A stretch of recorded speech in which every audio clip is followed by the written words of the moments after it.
Welcome back. Today we're diving into the 12th and final part of our explainer on the modern data center networking in the AI age. This comes to us from the team at Virtualization Options LLC, a Colorado-based technology research, education, and advisory organization. In this final chapter, we are absolutely tearing into the massive, often totally hidden infrastructure shifts that are required just to train modern AI. Let's get right into it. So let's start with this stark, frankly terrifying reality for anyone running these systems. In the AI era, your multi-million-dollar GPU investment, well, it's entirely at the mercy of its weakest network link. Seriously, a single, slightly degraded optical cable has the power to completely stall a massive 10,000 GPU cluster. The network used to just be the plumbing of the data center, right?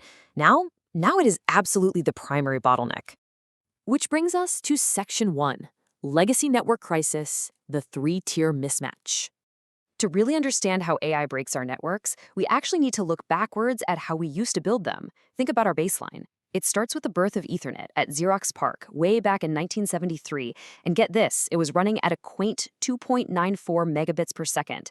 Then, in 1985, Radia Perlman defines the Spanning Tree Protocol, or STP, to stop infinite loops from crashing everything. Fast forward to the 90s, and this evolution gave rise to the classic three-tier architecture. Core, distribution, and access. And honestly, this setup was perfectly optimized for north-south traffic, data flowing vertically, like from a user in a branch office straight down to a server in the data center. But as virtualization and cloud computing totally exploded, that traffic pattern just flipped on its head. Today, a massive 70 to 80% of communication moves laterally, what we call east-west traffic, directly between servers inside the exact same facility. Just picture distributed databases syncing up, or thousands of microservices constantly chattering back and forth. This shift completely exposed the inefficiency of the old three-tier model. Packets were needlessly bouncing all the way up and down the hierarchy just to reach a server sitting literally in the exact same row. And the collateral damage of that legacy setup is just mind-blowing. Remember that loop prevention protocol we just talked about, STP? It literally forced half of our installed physical bandwidth into a permanently unusable standby state. You were paying top dollar for hardware capable of carrying twice the traffic, but the protocol had to block active links just to prevent broadcast storms. We were essentially throwing away 50% of our capacity right out of the gate. No way that flies today. Moving on to Section 2, how AI breaks networks, the AI traffic shift. And that brings us to the real villain of our story today, the AI training workload itself. It demands a completely different breed of network. To wrap our heads around this, let's look at the all-reduced collective operation, which is basically the heartbeat of distributed deep learning. Imagine this highly synchronized process like a hyper-competitive rowing team. First, you've got the reduced scatter phase, where chunks of data, or gradients, are sent around the ring. Next is partial accumulation to build up intermediate sums, and finally, an all-gather phase to redistribute everything. Here's the kicker. If even one node drops an ore during these steps, the entire 10,000 GPU boat comes to a dead halt until the slowest participant catches up. The whole network literally runs at the speed of its worst performing link. So the crucial takeaway here hinges on the seemingly microscopic number.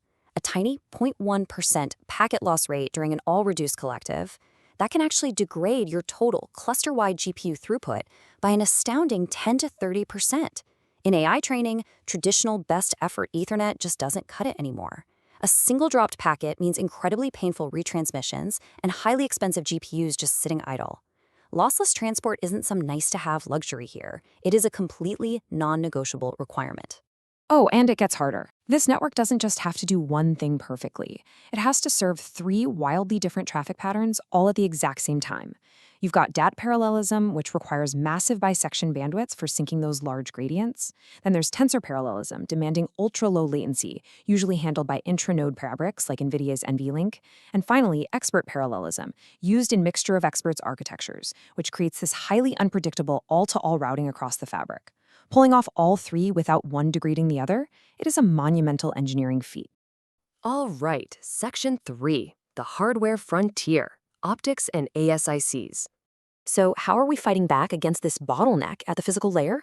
Well, we're basically throwing massive, highly specialized merchant silicon ASICs at the problem.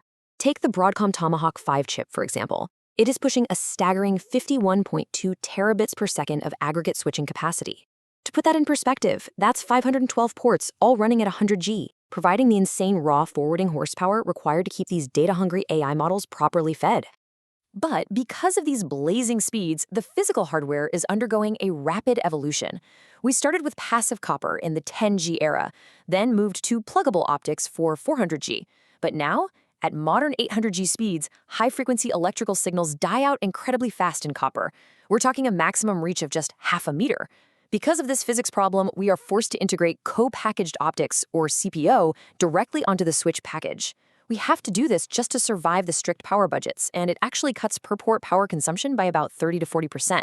Which leads us directly into Section 4, Power, Heat, and Cooling, the power-bound era. This introduces the next massive constraint we're facing. Data centers are no longer bound by floor space. They are strictly bound by sheer power and heat. Just look at this comparison. It's wild. The absolute best traditional air cooling systems hit a thermal ceiling at around 30 to 41 kilowatts per rack. But a single state-of-the-art NVIDIA GB200 NVL72 rack, that beast generates over 130 kilowatts of heat. That is more than 3 times what the absolute best air cooling systems can handle. Air cooling isn't just struggling here, it is physically incapable of dealing with this kind of output. That's exactly why liquid cooling is no longer just for extreme edge cases. It's a fundamental prerequisite. You are now required to pipe actual water directly to a cooling manifold right next to your multi-million-dollar switchgear. This direct liquid cooling uses cold plates that contact the hot chips directly. Why? Simply because liquid water is about 3,500 times more effective at removing heat than air. Now, this forces a massive, massive organizational shift. The old days where IT, mechanical, and facilities teams worked in isolated silos, totally over. Think about this. A fully loaded liquid-cooled rack can weigh up to 1,300 kilograms. You literally can't design the network without also designing the structural floor loading and the plumbing clearances at the same time. The network, the power, and the cooling must all be engineered together from the very first blueprints. It's one giant co-designed machine. Because when you scale up to an AI factory, the numbers are just staggering. A 100,000 GPU facility requires 400 megawatts of power. That's the equivalent output of an entire small power plant. And since utility substations often have a 36-month lead time, your network capacity is now entirely dictated by grid physics. If you hit a campus power limit, you have to split your clusters across multiple campuses, and that completely changes your network design, forcing you to rely on coherent optical networking just to keep those geographically separated GPUs communicating. Let's bring it home with Section 5, Optimizing for Good Put, the new network mandate. To tie all this extreme engineering back to the actual bottom line, you have to physically separate your network goals based on the workload itself. Inference networks, for example, really care about user response times and managing tail latency, and they can comfortably tolerate standard 3-to-1 oversubscription. But training fabrics, completely different beast. They demand a strictly 1-to-1, perfectly non-blocking and lossless environment. Honestly, trying to force both of these workloads optimally onto a single fabric is one of the toughest architectural challenges in the industry today. And that leads us to the most important metric of all, good put. You can honestly throw away simple link utilization percentages. Good put cuts through all that noise. It measures the actual, useful model training throughput delivered per dollar per watt.